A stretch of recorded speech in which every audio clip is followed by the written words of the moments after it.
My name is Liz Fust. I run a nonprofit in Louisville, Kentucky, called Gathering Strength. And we work to empower people with disabilities to achieve better health, to increase self-sufficiency, and to become more engaged in the community. We are organizing this workshop today called Saving for the Future. I'm going to introduce our speaker today, our expert today. Carolyn Wheeler is a project director at the University of Kentucky's Human Development Institute. She was involved in the establishment of Kentucky's ABLE program called Stable Kentucky, and is a Stable Kentucky ambassador. She was appointed by Kentucky's state treasurer to the Kentucky Financial Empowerment Commission. Carolyn is a certified community partner work incentives counselor, where she provides training to employment specialists, people with disabilities and their families about the impact of work on SSI and SSDI benefits. Since 1980, Carolyn has been a representative payee for 3 individuals sequentially with intellectual disabilities on a voluntary basis. She has assisted all 3 to work and live a good life. So I am going to spotlight Carolyn and let her take it away. Well, where did Carolyn go? Oh, there you are.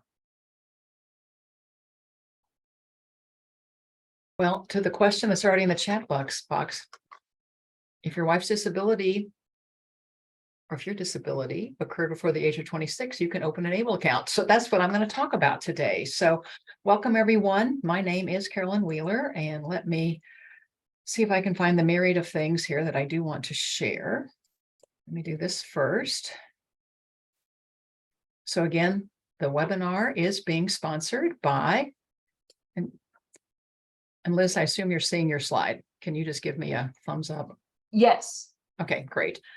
It's being sponsored, as Liz said, by Gathering Strength for Living Your Best Life. And I'm going to talk about vehicles that you can use if you are a person who needs to maintain your eligibility for either Supplemental Security Income, SSI, or Medicaid, or you are a person with a disability who, again, the disability has to have occurred before the age of 26, but just want to be able to save in a tax-advantaged way.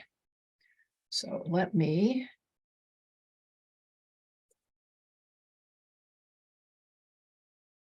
Hey, Carolyn, while you're moving that forward, I am going to mute all, and so you will have to unmute yourself.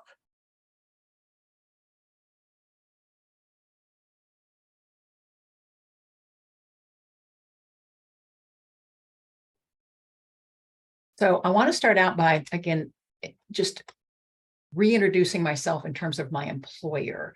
So I am employed at the Human Development Institute at the University of Kentucky, and I hope you're seeing my screen. It says, that is our website, the Human Development Institute at UK.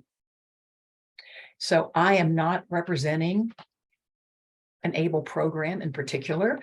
I have learned a great deal about ABLE accounts, primarily because of my involvement in being a representative payee and a power of attorney for a woman with an intellectual disability for whom I have opened an ABLE account. So the best resource for finding out about ABLE accounts is the National Resource Center. And ABLE stands for Achieving a Better Life Experience. So I'm going to copy and paste that in the chat box and encourage you to go ahead and click on it. And then you can even look at it now or certainly look at it later. So the National Resource Center, you can click on what is ABLE. It gives you a history of the ABLE Act, about ABLE accounts, debunking ABLE myths, federal guidance, frequently asked questions. Getting started, I'm going to go ahead and click on View All State Programs. And Liz, can you just let me know that you are seeing my screen, because I don't have my nifty green box around it. I am seeing the screen, but it says the Able National Resource Center. Is that the slide you intend to Yes. show? Yes, Yep. thank you, Liz. And it should be a map of the US.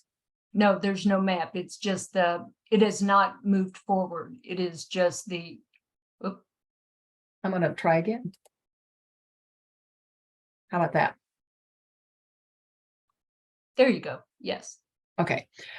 So this shows you a map of the US, and all of the states in green do have an ABLE program.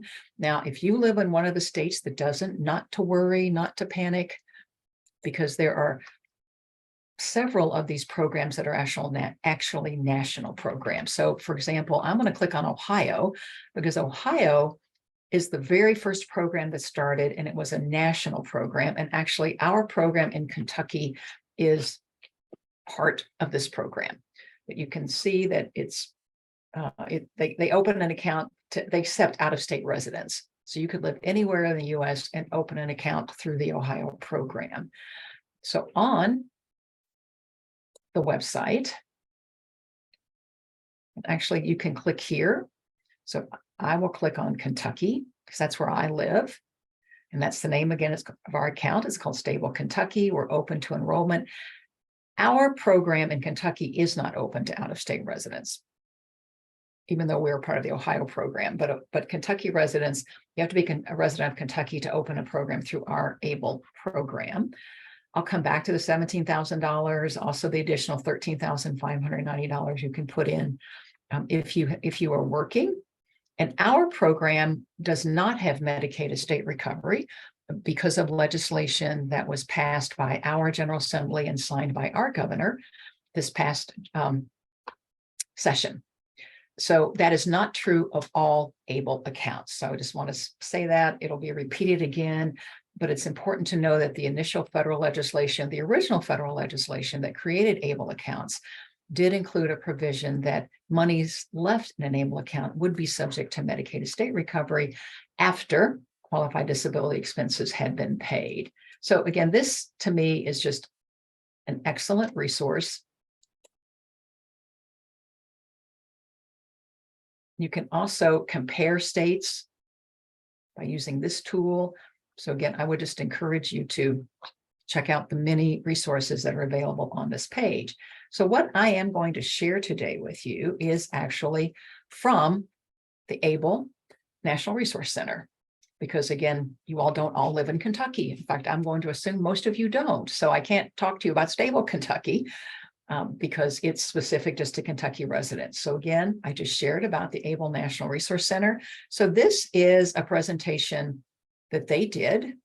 Their webinars are archived on their website. I simply downloaded the slides and then I'm sharing them with you today. So an ABLE account is a Section 529A tax-free savings account owned by a person who has a qualifying disability with an onset before age 26. So again, Carolyn. Yes, Liz. Should the slide be showing this information? It should be. Yeah, it's not. Let's try that again. Thank you for telling me, Liz. Let me see what happens. Yeah, there we go. Thank you. So an ABLE account, again, is a Section 529A tax-free savings account owned by a person who has a qualifying disability with an onset before age 26. So that means the disability, the qualifying disability occurred before the age of 26. I opened an account for my friend Linda when she was 66, but her disability occurred at birth. She has an intellectual disability, and that person either receives supplemental security income, SSI,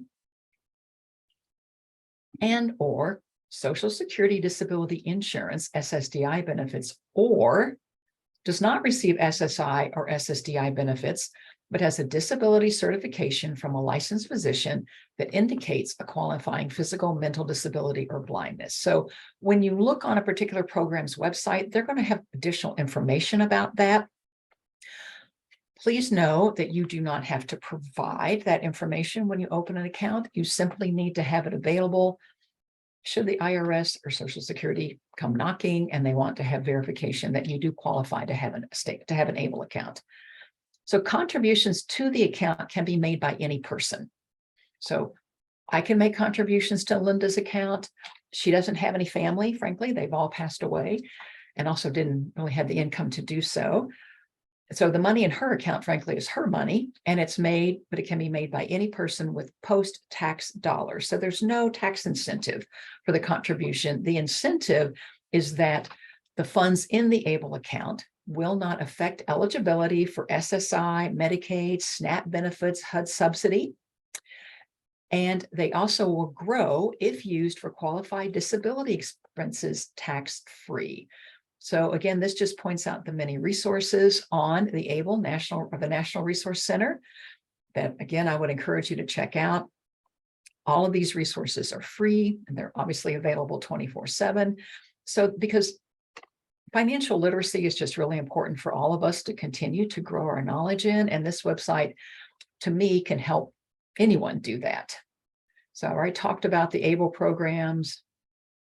This is a slide about disability and poverty, and so I'm not going to read through all of it. I'll just read the first portion that does state, which many of you may be aware or know this personally, that in the US, people with disabilities are very low on the economic ladder. More than a quarter of Americans with disabilities live in poverty, and half of all people with disabilities have annual household incomes of $35,000 or less. And can I just make sure, Liz, you're still seeing me advancing the slides, because I no longer see my cute green box. Yes, Thank they you. are advancing. Okay, thank you, Liz. So again, why the need? Well, clearly, millions of people with disabilities and their families are living in poverty or in low to moderate income status. And these individuals and their families do often rely on a variety of public benefits for income, healthcare, food, and housing. So in 2014, December of 2014, Congress passed the ABLE Act, I'm sorry. And it had taken 10 years for this to happen. And it was primarily through the advocacy of parents who had children with disabilities that the ABLE Act was successfully passed in Congress. And I'm sure there was also collaboration with organizations that represent people with disabilities. And President Barack Obama signed it into law in December of 2014. So eligible individuals, again, right now that age is to age 26. In January of 2026, that age for that qualifying disability to have occurred is going to be raised to 46. I'm sorry. There's now a national alert of some kind of a test that's making my phone be very noisy. So why the need for ABLE accounts? Well, the funds in an ABLE account do not replace benefits provided by private insurance, Medicaid, supplemental security income, the person's employment, Social Security Administration's work supports that Donna Mundy will be talking about on October 25th. And I hope you will register if you've not already for that presentation. Donna is a friend and a colleague. She actually administers one of our work incentives planning and assistance programs here in Kentucky, or vocational rehabilitation, financial aid, employment training, and other sources. ABLE savings can be used to supplement funding from those sources. So as you all probably all know, why you would want to save is because there is a resource limit of $2,000 for most means-tested benefits. But with an ABLE account, you can maintain eligibility for SSI, Medicaid, and other public benefits. I want to be clear right now, you do not have to be receiving an SSI or SSDI benefit in order to open an ABLE account. You must have, or the person for whom you're opening the account must have a qualifying disability that occurred before the age of 26. So that's why there are many parents who have opened ABLE accounts for their very young children who do not receive it would be an SSI payment. So just please know that it can maintain eligibility for those benefits because the funds in an ABLE account do not count as a resource. And there's somebody in the waiting room whose name is Carolyn, but I don't think it's me. So So this is really for the person who had the very first question. This is why they're really amazing. Now, if your ABLE account grew to be $100,000, and that includes contributions and growth, you would still be technically eligible for SSI, but you would at that point have your SSI payment. It would cease until your account balance got below the $100,000. So there are extraordinarily amazing tax advantages. So the account income can be invested through a variety of options, often offered by your chosen state ABLE program. And again, they grow tax-free. And it doesn't say this here, but you need to understand, as long as they're used for qualified disability expenses, and I will talk more about that in the presentations. Contributions from family and friends do not count as income. So for example, I actually had a call last week from one of our state senators who had been contacted by one of his constituents whose family had contributed into given him a check for $10,000, and he was concerned about losing his eligibility for benefits. And so I shared this information because the funds, assuming his disability occurred before the age of 26, he could open an account. And then he could put that money into, it would be Stable Kentucky, that ABLE account, and it wouldn't count. It's amazing. It doesn't count. It doesn't count. In that case, it wouldn't count as income to him. It also wouldn't count as a resource. And so for 2023, the amount that could be contributed by the account owner, which could be any number of you, Linda is actually the account owner for her account, even though I manage it for her. Family, friends, and others could contribute up to $17,000 per year in 2023. And a working account owner may be able to contribute more. So that amount may increase in 2024, but it will not go down. I would not anticipate it would go down. And again, the point of an ABLE account is to promote health, independence, and a better quality of life for you and your family member. So let's look at some myths versus facts. So a myth is a widely held but false belief or idea. So misinformation, and I think this is so true about the impact of working on an SSI or SSDI payment. It's so prevalent that people who had that benefit think they can't go to work or they'll automatically lose it. So please come listen to Donna, because it's misinformation. So misinformation repeated in endless loops until it is accepted as truth is a myth. So I just mentioned this first myth. The fact is that even if an individual is not receiving SSI or SSDI, they may be eligible to open an ABLE account, again, if their disability occurred before, the age of 26, and they have a disability certificate signed by a licensed physician confirming they meet a certain degree of severity with respect to their disability. Oh, excuse me. The second myth, an individual must be under the age of 26 to be eligible to open an ABLE account. An individual does not need to be under the age of 26 to open an ABLE account, but their onset of disability has to have occurred prior to their 26th birthday. So even if their diagnosis is not received until after age 26, so long as their disability began, and that can be verified, the individual may be eligible. So enrollment, you have to open an ABLE account in your state of residence. Again, that's not true, as I've said earlier. So, excuse me, I'm trying to find a cough drop. They've been painting in the upper level of the building. I think that's triggered a bit of an allergic reaction on my part, because I haven't been coughing all day.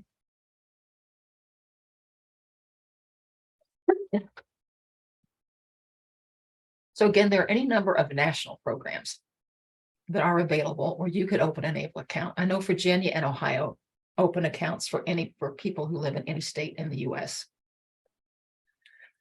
So an individual may only open an ABLE account through a bank. Actually, in Kentucky, in most programs, you're going to open them online. You don't go to a bank.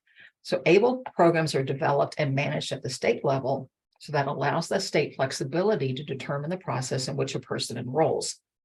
So to date, in an effort to keep costs low and ensure an affordable program, enrollment and maintenance of the account is done through the individual state ABLE program website. Some states also offer the option to enroll via mail or fax. But to me, what is so wonderful about Linda's stable account is that it is all done online. I haven't linked to our joint bank account, frankly, that we have, as I'm her representative payee. And so I have set it up to have an automatic withdrawal made every month into her stable account. I recently withdrew $800 because she bought a reclaimer. And so that actually relates to her health. It relates to also it's a qualified disability expense. And so the money simply came back into her checking account and we were able to purchase the recliner. So myth or fact number 5, only the individual with a disability can contribute to an ABLE account. The fact is that, again, as I said earlier, but anyone can contribute into an ABLE account. Please note, you or your family member or Linda can only have one account. But again, many people, if there are many people who are able to and want to, can contribute to the account. And I think you can also actually have if you do receive an SSI or SSDI benefit deposited directly into your ABLE account, frankly, I would be really thoughtful about doing that because you'd really want to make sure that every single thing you're going to spend is going to be a qualified disability expense. And frankly, not everything is. So number 6, myth or fact, an unlimited amount of money can be deposited into an ABLE account. So as I said earlier, for 2023, it's $17,000. If you're employed, it's another $13,350, I believe.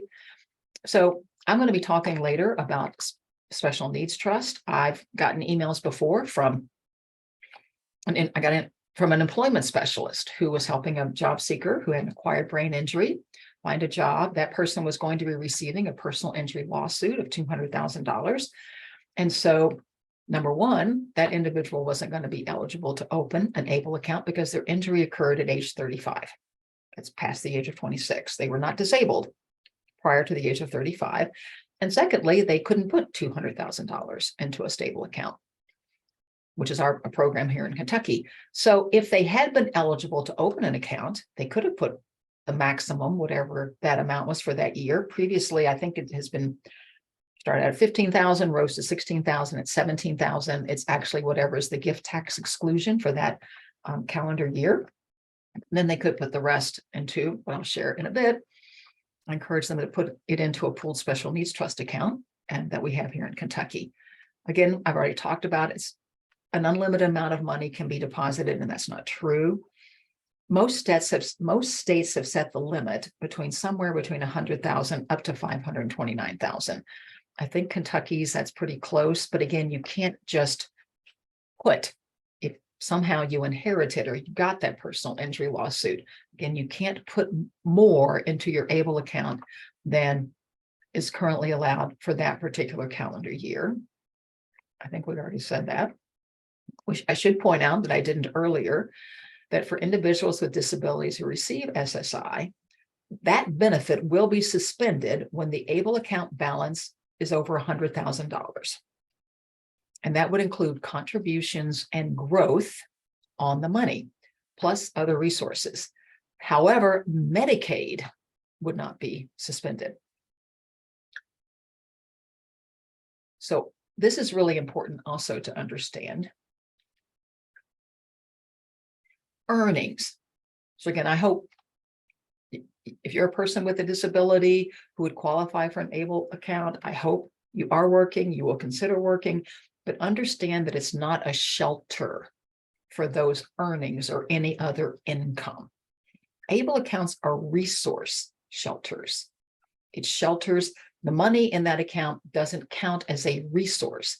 However, income from earned income or child support or pensions or retirement benefits, veterans benefits, alimony, and workers' compensation still count, even if you were to deposit them directly into an ABLE account.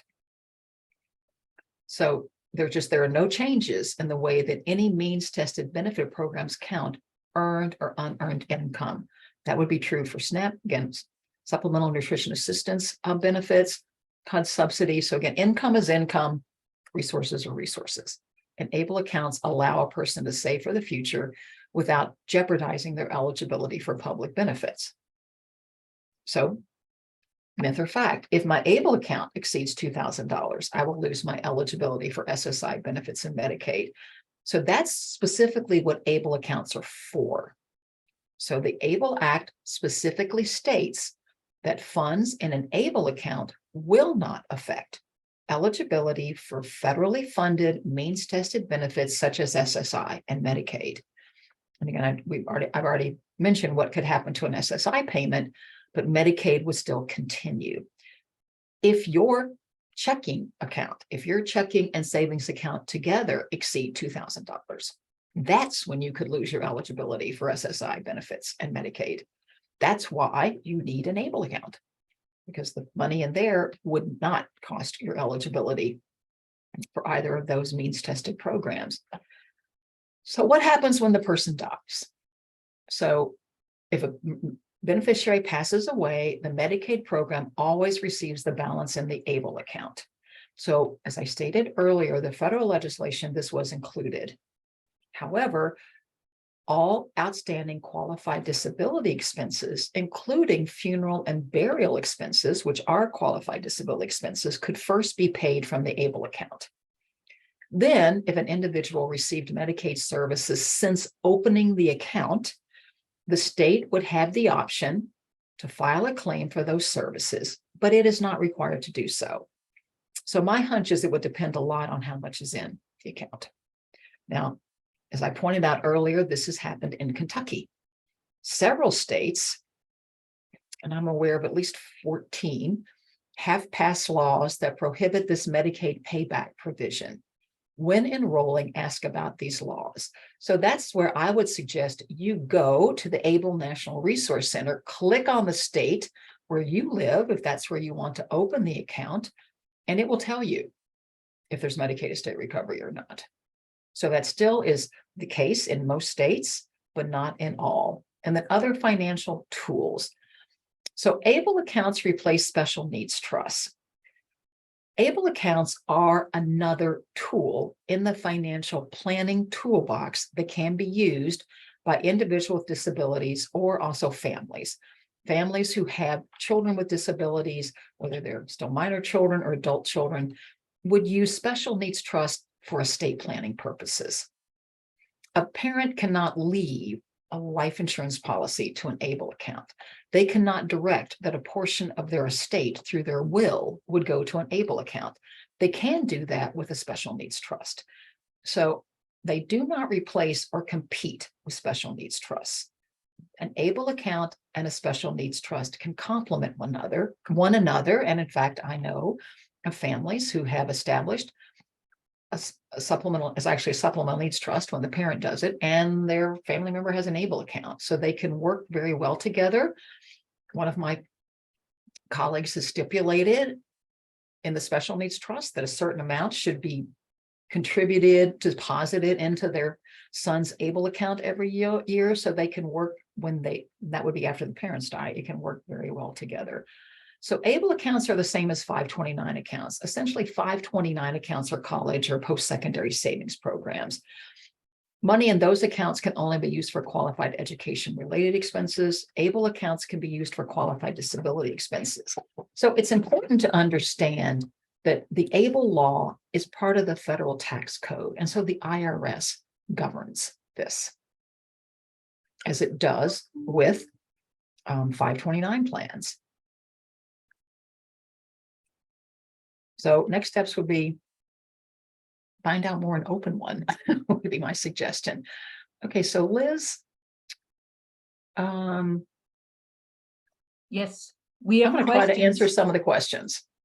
Yep. So I'll start from the top. Well, I can see them. That's okay. Okay. How will we know which state is open to other states? Don, you need to go to that website.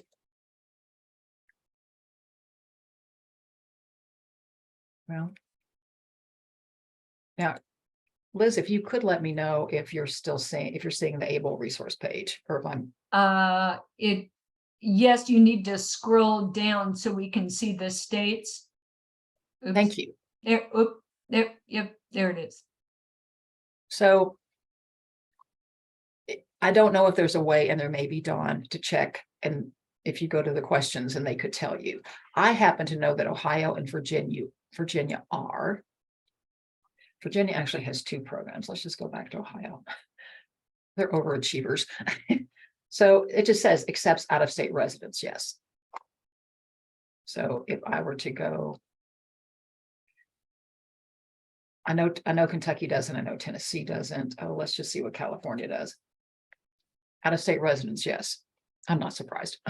Okay, so that's the only way I know how to find that out. Is the age limit going up? It is going up to age 46 as of January 1st, 2026. And my understanding is that's in large part because of veterans advocating for that. Yeah, it's January 26th, I'm pretty sure. Yeah. Check me on it, Liz, if you don't mind. Yeah, I will. You can get a copy of this presentation by going to this website. This is where I got it. Well, we're gonna, but I can also, but Liz has it. yeah, we can send it out to everyone who registered, and we will send out the link to this recording as well. But I will show you under resources. So if you just want to go today, well, I think it's because I have my Zoom. I need to move that. Well, anyway, under resources, you can see, I can't seem to get my cursor over there. You see webinars. You click on webinars, you'll see all the webinars they've ever done. And then you can see the recording. You can also see the slides. That's where I got these slides. So you may want to check out other webinars that this website or organization has done, because they might also be of interest to you. But thanks, Liz, for sending those out. I'll just keep the map down there. Yep. Thank you, Leslie. I had heard that too. It was testing. It worked.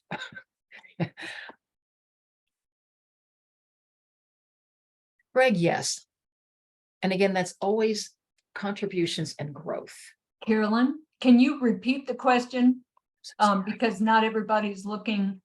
Are you at that how?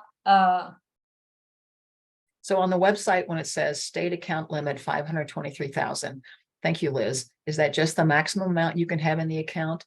But you still, and somebody's in the waiting room, but you still lose benefits on 100,000K. Okay, so the only benefit that gets suspended is SSI at 100,000. If you're getting SSDI, it doesn't get suspended. It's just SSI until your account goes below $100,000. So my experience, Carrie, with the stable program in Kentucky is, and they say this, when I requested that distribution for Linda, it said it's going to take between 2 to 7 business days. I did request it on a Saturday. So it did take until Thursday to get into her account. I think if I'd requested it on Monday, it might have happened faster, although I'm not sure. But that's at least what, so it's not immediate. It's not like, so Linda has a savings account. I can get money out of it today if she needs it. So, I mean, she has a checking account, she has a savings account, and then she has the stable account. So the stable account will be much like any other account that has tax implications. You can't get to it right away, but it doesn't take long. Under ABLE, when will the 2024 contribution amounts be known? And as a CWIC, how can I get this information when it's available? Well, if you lived in Kentucky, Jeanette, it would be on our website. So how about you could just go to probably this resource center. You could just search it on the internet. It's gift tax exclusion for 2025. It could be up there now. The COLA increases haven't come out. I can look it up. Why don't we take one more question, and then the other questions I'll answer along with that one and send it out to everyone so we can, I know you have a lot of really good information to continue to share. Let me just say to Joseph, I'll just say this one more.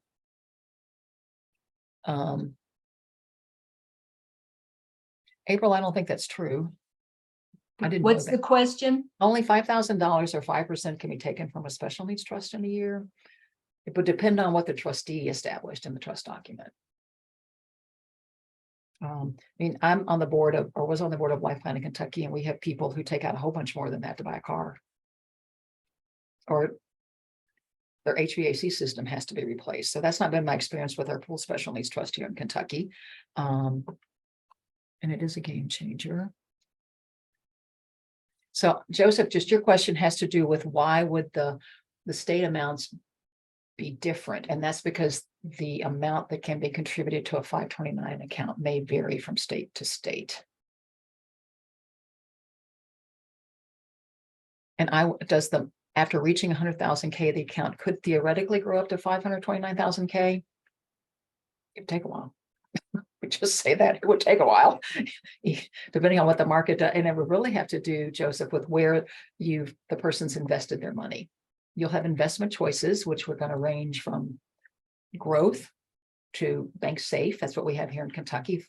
And so it depends on where you put your money as to whether or not it would have that opportunity for significant growth potential. Okay, Liz, thanks for that prompt. Great. So I'm going to, you're going to have to unmute yourself in 1 second.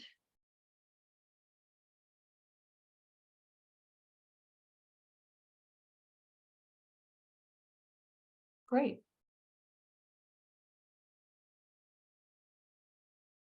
I just have to answer Tiffany Byers. Hello, Tiffany. She's a Kentuckian. So glad you're here. So I know it was actually Georgetta's question, but can a person use the money as a down payment for a house? Absolutely. Because we're going to talk about now what are qualified disability expenses. And Tiffany, will SSI automatically turn off SSI payments once 100,000 K has been reached, or would you need to call and stop the payments? I don't know.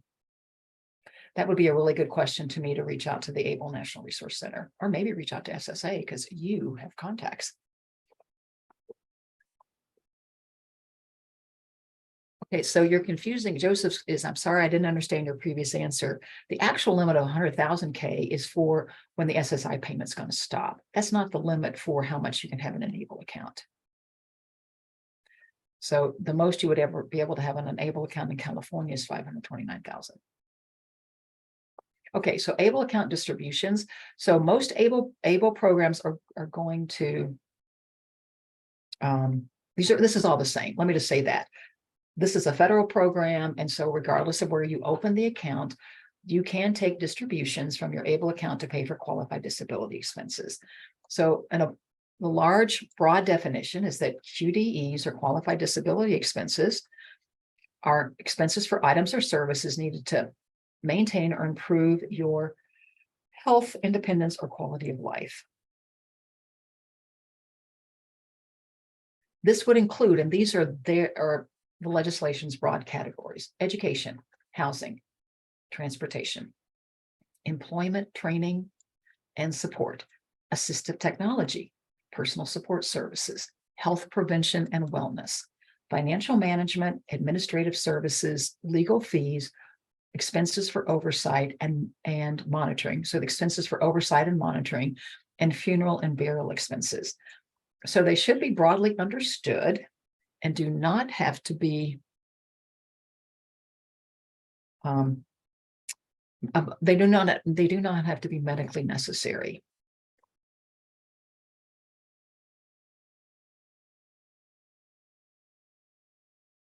So what if an ABLE account distribution is spent for a non-qualified purpose? So this is where the IRS comes in. So if the distribution is spent for non-qualified purposes, essentially there's going to be a tax hit. Now, you may say, how will they know? Well, how about I don't want to find out? So just know that the IRS can audit any of the accounts. I've not been audited, but I do have documentation for every expense that has come, where the money has come out of Linda's ABLE account. So if the IRS does come knocking, she does also receive Medicaid because she's fortunate to have one of our home and community-based waivers. So, and I'm very conservative in terms of what it could be spent on. So there'd be a 10% tax. There could be implications in terms of SSI. So if the distribution came in, Linda does not receive SSI. She actually receives a Social Security retirement payment off her own work record. But if the person did receive SSI, you can't just leave it in the account, because it then could mean that the person has more than $1,000 or $2,000 in their bank accounts, and then it would be an excess resource the next month. And then a distribution for a non-qualified purpose or for housing is counted as a resource. Again, that was what I just said, if retained beyond the month of distribution. So many of the ABLE programs, maybe all, but I know Kentucky's does have a prepaid debit card that one can request.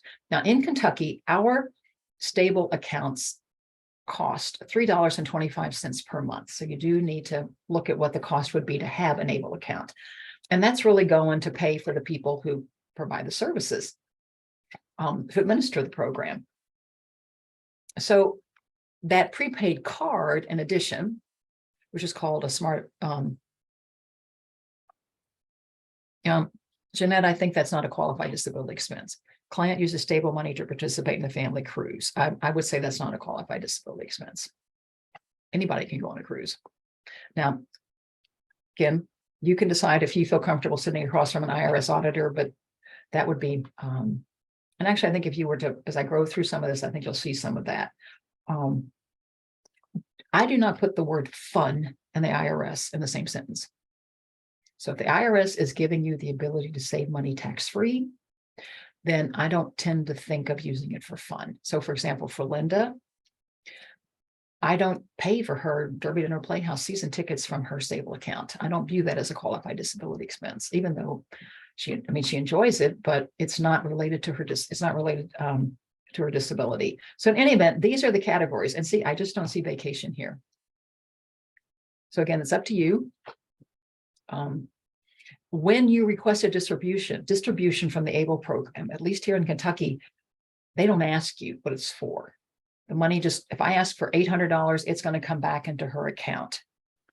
And if the expense were to pay for a care attendant while at a family cruise, Renee, I would agree, because that would fit under personal support services.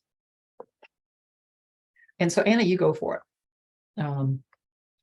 So again, it's between you and the IRS and any other means tested programs. Just know you would need to be able to justify it as a qualified disability expense.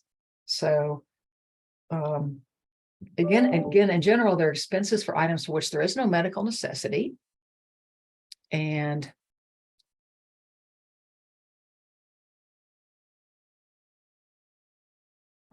expenses which provide no benefits to others outside of the benefit to the eligible individuals. So like a smartphone. So for education, it lists tuition, tutoring, books and free fees, laptop, computer, work boots, tools or uniforms not provided by an employee, but required costs associated with self-employment. So again, there are also other resources that might help pay for those things. Vocational rehabilitation, American Job Center, employment networks, or investigate the plan to achieve self-support, which is a work incentive for people primarily who receive SSI. And then for transportation, examples would be vehicle modifications, the vehicle itself, transportation services, limousine for night out on the town. You can decide. Oops. But there are other resources that could also pay for transportation. It skipped. My hand made it go too fast. Okay, here we go. So assistive technology and personal support services.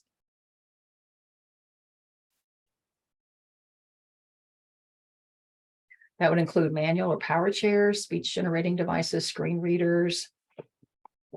Again, there may be other payers that you would want to explore first. So you would use the stable money for things that they wouldn't pay for, which could include Medicare, Medicaid waiver, and private insurers first.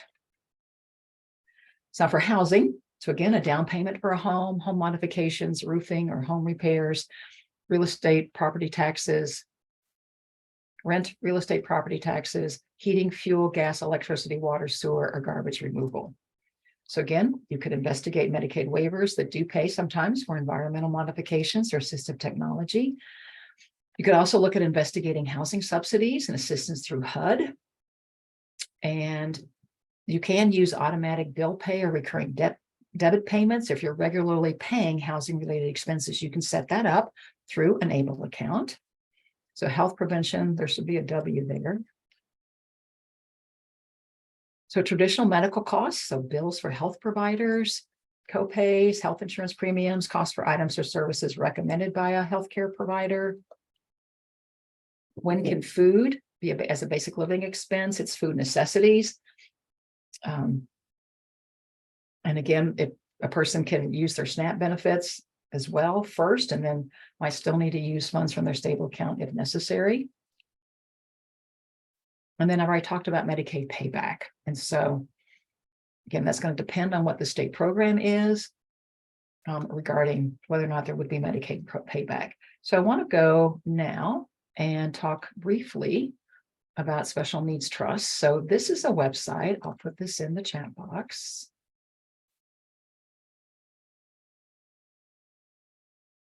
Because this would provide information on attorneys who do this work, who are a specialty of their practice is around special needs planning. So so you could go to find an attorney. I'm going to click on Special Needs 101, and I'm going to click on Special Needs Trust. And it gives you definitions about what they are. So a special needs trust, sometimes referred to as a supplemental needs trust, is a legal vehicle enabling assets to be held on behalf of someone with disabilities without affecting their eligibility for means test benefits, such as Medicaid or supplemental security income. So while assets held by the trust are not counted, that's the same as in an ABLE account. So whatever's in the ABLE account, it's not counted for the purpose of qualifying for such programs. There are strict regulations regarding disbursements. So in general, you're not going to disperse the money back to the person. Unlike the ABLE program, the money comes back into the person's checking or savings account, depending on how it's been linked. And again, their money in a special needs trust is intended to supplement the funds and services available through government programs. And so it talks about responsibilities of a trustee. First party special needs trust is where the money belongs to the person. So for the individual, the employment specialist emailed me about who is going to get a $200,000 private injury, personal injury lawsuit, that it's their money. It's their money. And again, typically that money is personal injury lawsuits or inheritances. And the person does need to be under the age of 65, although sometimes pool trusts can open funds later. And funds remaining in those accounts do have to be used to reimburse Medicaid for services back to the time when they first received Medicaid services. A third-party special needs trust is where someone else has set it up, usually parents, other relatives, or friends of the beneficiary. So it can be created and funded during the life of the person, the grantor, or the originator, as part of a last will and testament, or as a freestanding trust. And in that case, it's not the person's money, it's somebody else's money. It's a family member's money, typically. There is then no requirement to use any funds in that trust to reimburse Medicaid for services provided to the individual. And remainder beneficiaries may be named to receive those assets. So what is a pooled special needs trust? And I'll just say about vacations, folks, go for it. I just wouldn't. So that's just a personal decision. So just know if you got audited, you're going to need to save all the receipts, including whatever you bought at the bar. and so just also know just what you're going to need to have to be accountable. Should you be asked about that expense?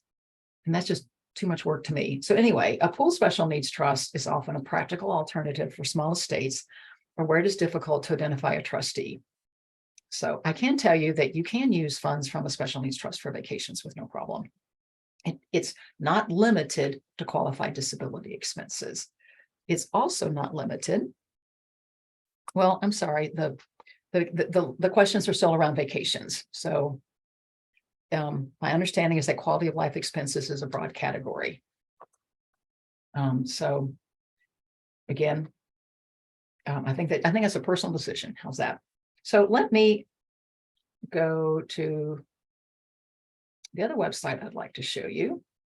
And again, you could go here to find an attorney.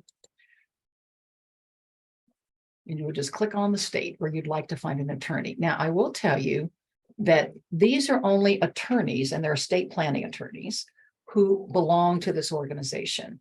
They are not going to be the universe of estate planning attorneys who may have this expertise in your state.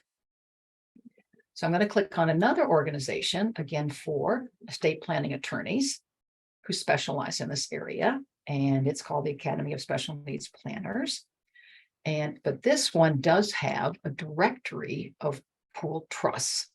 So if you're wanting or needing to open a trust as a person, because you've inherited money, or again, and you're not eligible for an ABLE account, or it's more money, it's more than $17,000, then I would suggest that you consider a pooled trust, because it's much less expensive than petitioning the court for one.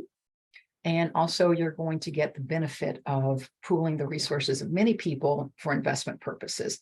However, the funds that are invested through a trust account are not going to be, or do not grow tax-free. But here's some really, again, important differences. It doesn't state that here, but here for a special needs trust, the person's disability can occur at any time prior to the age of 65. So for this, again, so for that person who had the acquired brain injury as a result of an accident at age 35, they can open. In fact, I suggested that they open an account with Life Plan of Kentucky, because that is our pooled special needs trust. So if I click Kentucky, there is our guardianship. There actually is a guardianship association. They have a pooled special needs trust for people who are under state guardianship in Kentucky. Carolyn, I'm sorry. before you click that, could you put this, the link that, could you copy and paste that into the chat before you? Absolutely. Thank you, Perfect. Liz. Thank you. Thank you. I'm going to just copy, probably I should go back, Liz, and copy the website, because you might want to look at several things on the website, and then I'll go to the pool trust directory and I'll copy and paste that link.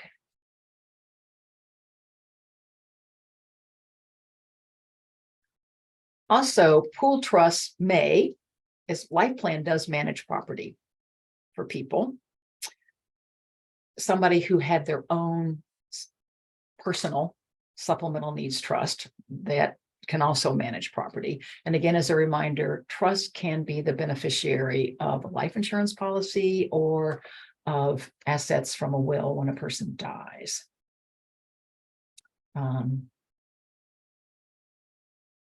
And actually, pool trusts, as it says, unlike individual disability trusts, which may be created only for those under age 65, and they will always require an attorney to draft that trust document, whether it's for the person themselves who may have the disability, or if it's for a family member. And you must have a knowledgeable special needs type estate planning attorney to draft the language of that trust.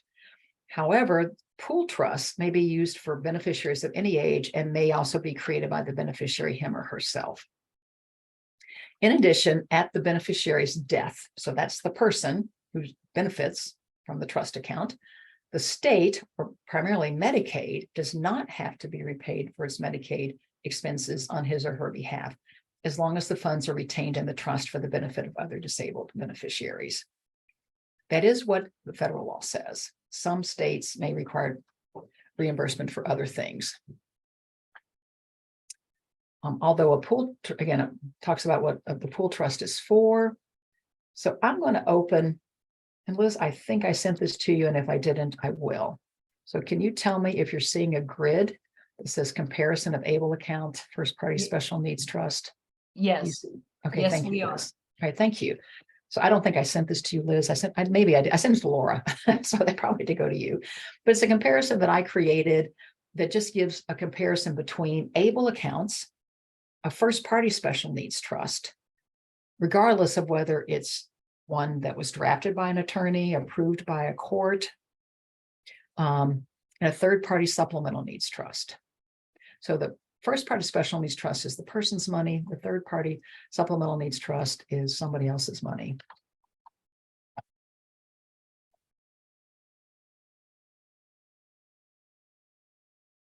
else's money. So everything in a trust account or a separate trust is excluded as a resource. And so it wouldn't matter how much is in the account, the person's SSI would not be discontinued. There's a difference in terms of the age of the person with a disability to be eligible to open. Get able, the qualifying disability has to have occurred before the age of 26, and it's any age and can be above the age of 65 if in a pooled trust. How much can be contributed annually? Talked about able. For special needs trust, there's no limit on the amount. So the tax treatment, this is very, very different. So again, in the able account, money grows tax-free as long as distributions are made for qualified disability expenses. Return or gain on funds in the trust would possibly have a tax liability. What the funds can be used for, limit there for qualified disability expenses in an able account. They're not limited to qualified disability expenses in a special needs trust. So with an able account, the person and other people can contribute. In a first party trust, it's only the person with a disability, their money. And then for a third party, it's going to be anybody else's money. So, and then it's only cash, which is fine. Only cash can be contributed to an able account, but you can contribute cash or tangible personal property. So that could be a house, for example, or investment products could be placed into a first party special needs trust or left to a third party supplemental needs trust. And then who's responsible for documentation for the IRS? So in the able account, it's the person or their legal representative who set up the account for them. So I'm responsible. If Linda's account were to be audited, I am her authorized legal representative on that account, so I'm responsible. And with the special needs trust, there is a trustee, and that person would be responsible. And then in Kentucky, we no longer have Medicaid estate recovery. So Liz, it's 3 o'clock. I'm going to go back to the websites.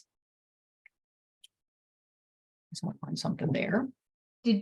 Right. Were you going to click through, show people how they can click through to their own state to see what trusts are available? Is this what this does? Sure. I would welcome someone typing in the chat box which state you'd like me to click on. Oh, good one. I know where they are. I've already clicked through Ohio. Okay, Florida. Let's look at Florida. So you have a bunch. So I'm pretty sure.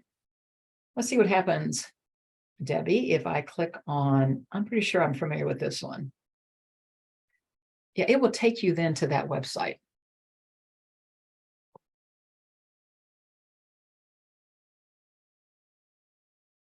I'll scrunch it back up. New York. You have, looky there. So again, you could click on several, learn about them, how they work, whether or not they're limited to just part of the state. I just have no idea. Okay, someone else. This is kind of fun. Yeah, and you'll see in that New York list that there were several different pooled trust options. Well, all of these are actually pooled trusts. Liz. Oh, are they? These are all pooled trusts. Oh, so this website right here is only about pooled trusts. Well, look at that. This page of the website. Got it. Vermont showed up as a question. So we have Vermont. Now, anyway.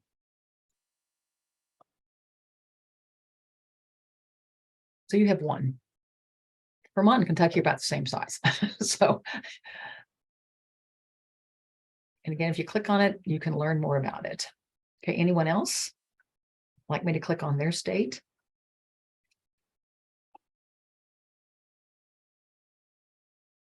I see New Hampshire. Looks like the same one as Vermont. And that happens. So there is, in fact, the Midwest Pool Special Needs Trust. And it actually, if I go to Kentucky, let me just show you as an example. So the Midwest Special Needs Trust served Kentucky before we had Life Plan, and it serves about 6 states. I may not say it right here, but it serves like 6 different states. Okay, so wait, I got to go back. So, oh, wow, now we have lots of interest. Okay, so Virginia. So again, I'm going to put this back in the chat box because I also just want to make sure that you all can find it. So you can go back and click on it if you want to learn more about your state. So I think we had Virginia. Many have been started when it says ARC.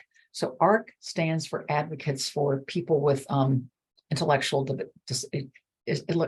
Disabilities. So ARC was started by the National ARC, or the ARC of the US rather, was started in 1950 by parents of children and adult children with intellectual disabilities. So a lot of ARC chapters, and this is one that's, I know, highly regarded by my friend who lives in Virginia. She has set up an account for her son there. So when you see ARC, that doesn't mean, though, that they wouldn't accept an account from somebody who doesn't have an intellectual disability. You just have to find out if they've limited who they provide those services to. New York, Vermont, Virginia. Well, link to Florida. If you just click on the link I just gave you, then you would see this whole page and you could click on it. California, Missouri. See, it's Midwest Special Needs Trust. Theirs is called Life's Plan. That's not the same as ours. And here, I will do Florida's real quick, but I can't do that for everybody. Actually, I don't think it will come up with that. You just need to go to the overall website and then click on Florida. It doesn't give me a different link when I click on a particular state. Did we do California? There you go. Missouri.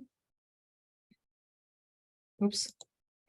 So Missouri includes that Midwest Special Needs Trust. And I know for a fact they've been around a really long time. I don't know about the other two. I'm just not familiar with them. We used a lot of information from the Midwest when we created Life Plan. Here's South Carolina. Here's Arizona. So far, every state has at least one. Let's see about Hawaii. It says see national list. So sorry.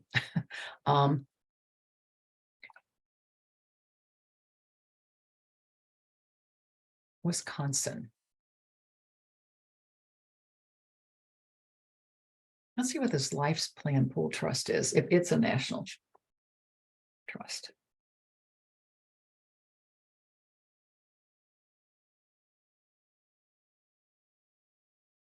I'm just going to guess that it may be a national trust, meaning in Hawaii, you could open up an account through them.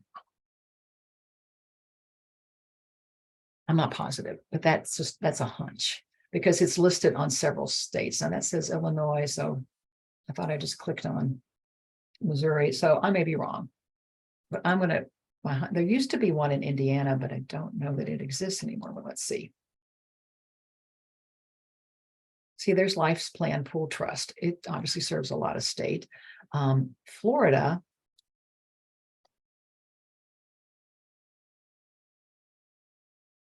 Here. That Family Network is a national trust. I'll put that in the chat box. And I think I did Wisconsin. So back to this website, if you're wanting to find an attorney, again, you can click on your state. As a reminder, you're going to find the attorneys who have a specialty in this area, but that's not every attorney in your state. It's just attorneys who join that organization. The same is true for this organization. If I go to find a planner, select a state, find a planner.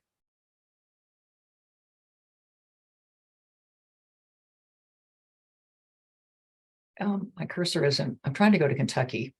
I'm obviously not being successful, but you can see there are a lot in Alabama. So again, it would be those attorneys. Oh, here we go. This would be easier.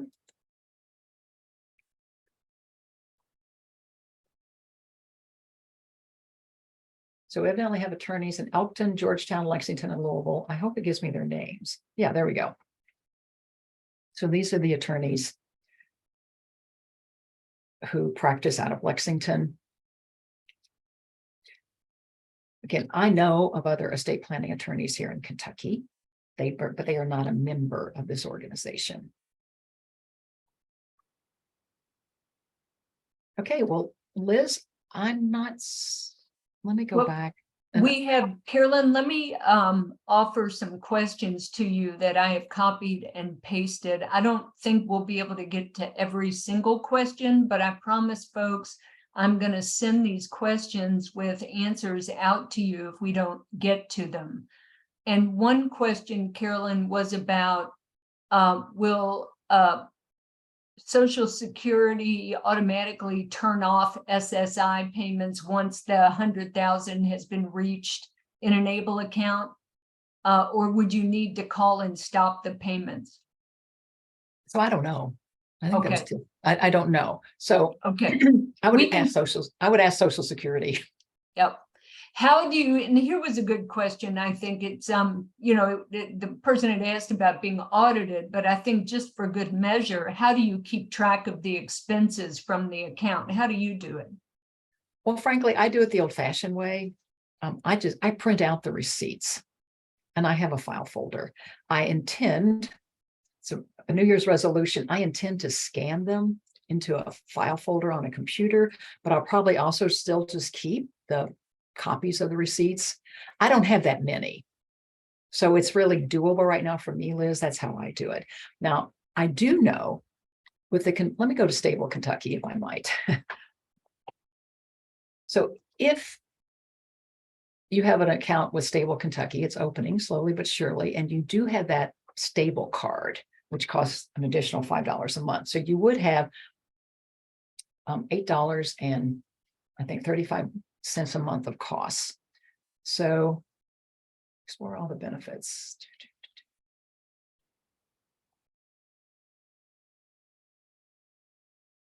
Let's see if it's here. In any event, that card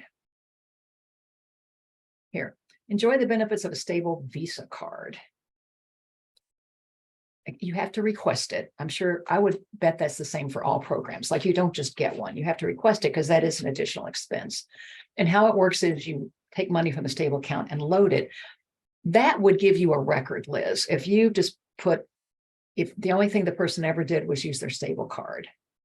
Does that make sense? Yeah. It would be recorded here. It would be recorded on, you would have access to it and it would be available online.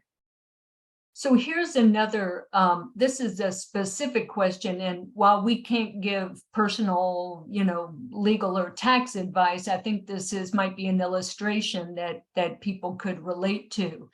And it's someone who said they have a brother-in-law who has I think, PA ABLE account, Pennsylvania, I'm guessing, and opened it when his SSI converted to Social Security Disability. So the mother-in-law contributes the max to the Pennsylvania this ABLE account each year since she opened it for him. She's on a fixed income and continues to pay out of her pocket for expenses for the brother-in-law. And this questioner is encouraging her to reimburse herself for these expenses out of the account. And so is it better or easier for her to reimburse herself or to just pay the expenses using, you know, say a card like you're talking about? Okay, so the qualified disability expenses have to be incurred by your brother. Mm-hmm. So I think we'd have just to think about, and I see that question, Jennifer, it's a really great question. What I would wonder, here's what I would wonder is why is she I mean, maybe it would be better, it might be best if she were to pay for all of the expenses off of the card from the ABLE account.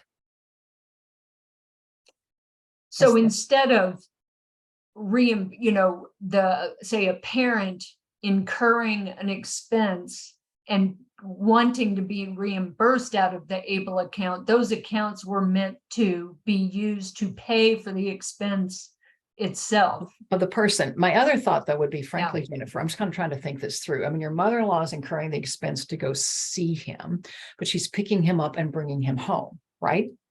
To be with her. So I would think that I would just incur it. I would just do it directly off of the card from his stable account, because then it's cleaner. There's another person, Joseph just mentioned. He said, I noticed that Able Now website shows they have an expense tracker for a smartphone to help track expenses. I guess it's an app. Well, That's thank great. you. Yeah. It's great. That's what I need to do. Can you put that link in the chat box? That's fabulous. Oh, I can go find it and put it in this list of questions when I send it out, and I'll share it with you too. Although, Joseph, if you can stick it up in the chat, that'd be fantastic. And here's there was a question and an answer provided. It was a question: if I have a special needs trust, will that affect benefits?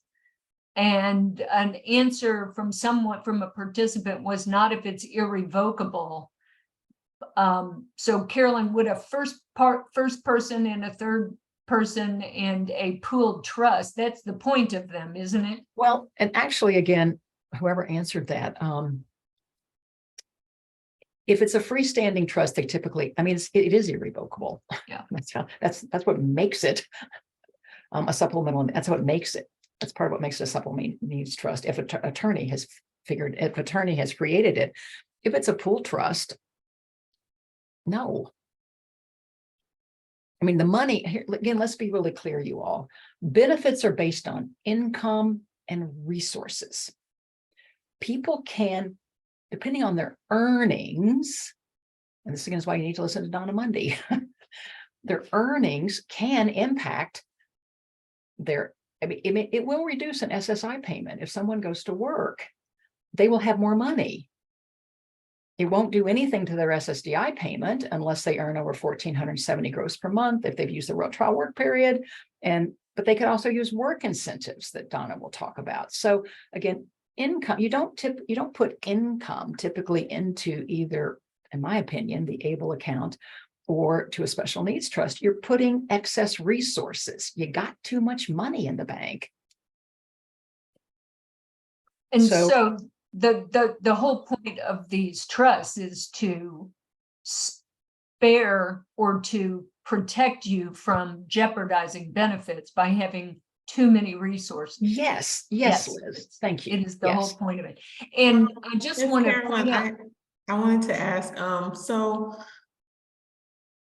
if they go over the 17,000 distribution and it's all from income, it's going to be looked at? So Leah, a distribution from an ABLE account does not count as income.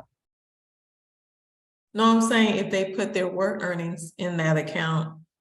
It still counts as income, Leah. It's not a way to shelter income. And let me see if I can find the slide again on that. It's a great question. So I was, because I know it's looked as earned income in the ABLE account. Right. So it's not a way to like, I'm going to trick you, Social Security. No. Income is still income right here. There's no changes in the ways means tested benefit programs count earned or unearned income deposited into an ABLE account by the beneficiary. It's not a way to exclude beneficiary income. It's a way to increase assets and resources. So that's a really great question and really important for someone in what you do to make sure that a person would understand this. Right, because I know I have a guy that has some back pay coming and it's over 2,000. So I was telling him he could put like some of it in the ABLE account. He's under 26. Well, then he'd be fine, Leah. But just remember, it's the age the disability occurred. So the disability has to have occurred before the age of 26. He could be 46 and still open an ABLE account as long as his disability occurred before the age of 26. Yes, it did. And that would be, to me, a great thing that's an excellent thing to do with a back payment. And if we, especially, I don't know if it would come out, I don't want to make people nauseous. But maybe he wants to save for a car. Maybe he wants to save to get his own apartment. Maybe he wants to save for he wants that iPhone 15. I don't know. So absolutely. Now, here's what I suggest, Leah. I suggest that you encourage him to go ahead and open it. I mean, in Kentucky, for the stable account, for the stable account in Kentucky, it is $25 to open an account. So, and you open it right here, if you were going to open it in Kentucky. But Yeah, it's the same here in Alabama. It's 25, and thank you. it's the same 35 a year.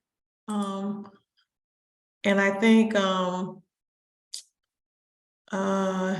he's at a group home, so it's been decided that he's gonna spend it down for things that he needs, and then also paying for things, related to his rent and things like that. So I did give him that information about the ABLE account.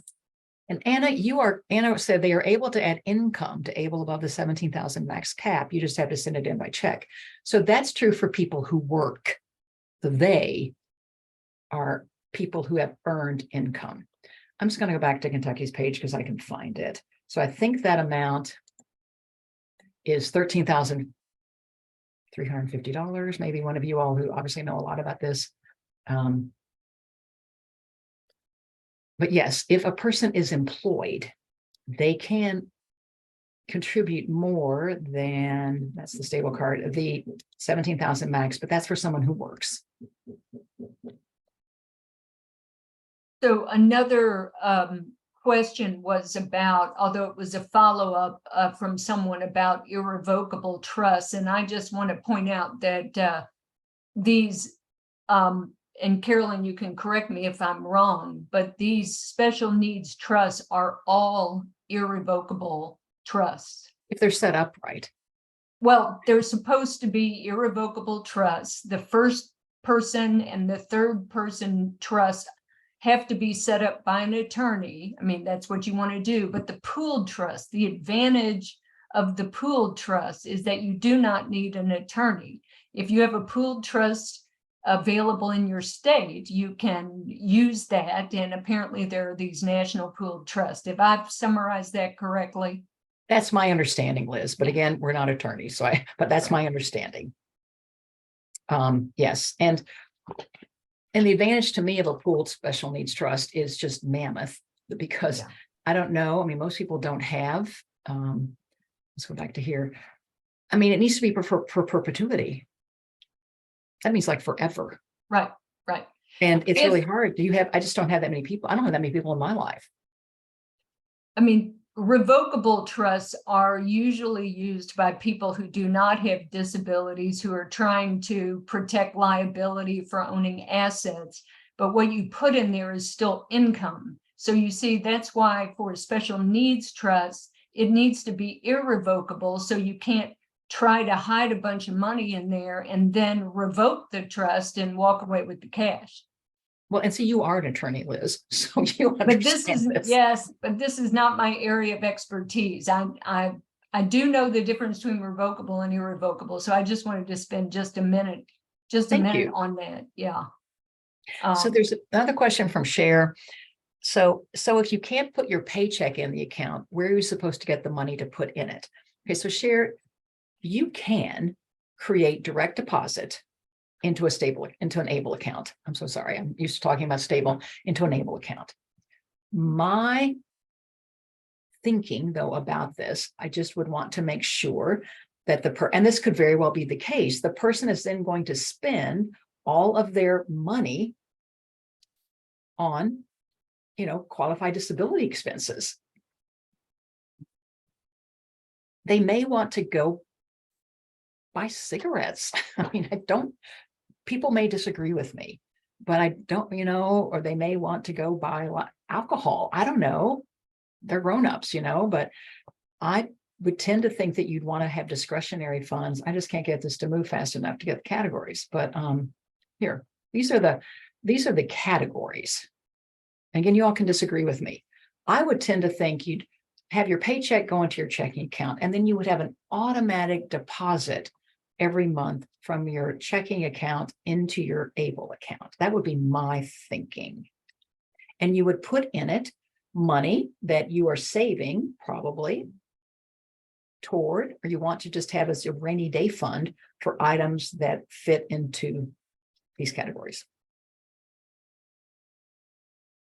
Right. So you're making the distinguishing, I mean, if someone put their whole paycheck into one of these ABLE accounts, they're limiting what the money can be spent on, because in an ABLE account, those funds can be spent only on qualified disability expenses. Well, that's what the law says. Yep, that's so, yep. Um, We encourage people to stay within the limits of the law with these things, just because you're taking such a risk if you don't.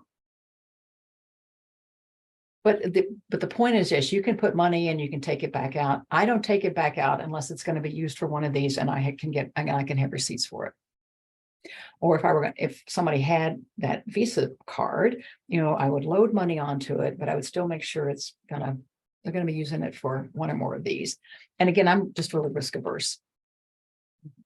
So, I think it's great that you found out more on this page. It might be, again, a great resource to spend some time on. Well, I think these resources are fantastic for us in all these different states to explore. And I encourage Anna, who's been asking these questions about putting the paycheck into the ABLE account and taking money out, to find an expert in your state and to talk to them about this, because it's my understanding that we are discussing sort of different steps, putting the money into a checking account and then having the money from the checking account go into the ABLE account, and you are saying something different. And I encourage you to find an expert in your state and explore that a little further. And if I find a quick answer to that, I'll include that in the question and answer that we send out. I also want to say to folks that Carolyn has been mentioning Donna Mundy and working while on benefits. That is our third of our 3 financial empowerment workshops. And that is on October 25th, Wednesday, October 25th, from 3 to 4:30. And Donna Mundy is an expert on working while on benefits to maximize earnings while not jeopardizing benefits. So we encourage you, if you have not registered for that, to go ahead, go onto our website or email me, and I'll help you figure out how to register. And I just want to thank Carolyn from the bottom of my little pea-picking heart for handling all these details and helping us with this really important information for people with disabilities. I have not mentioned I have a spinal cord injury myself and use a wheelchair, and this is very important to me. And lots of people have signed up for it. So I hope you have found it beneficial. We will send out a link for a recording and the slides and the Q&A. And hope we'll see you on October 25th. And with that, I also want to thank Chelsea and Sarah, our interpreters, who have worked their fingers off, with all these financial words and jargon, and we appreciate you. And I think with that, we will say goodbye to everybody and let us know. You know what? I am going to put in the chat. You should already have this email, but if you have any questions, you can email gatheringstrengthinc@gmail.com, and we will try to answer your questions if we didn't get to them. All right. So thanks, everybody, and I hope you have a lovely Wednesday. And we will see you later.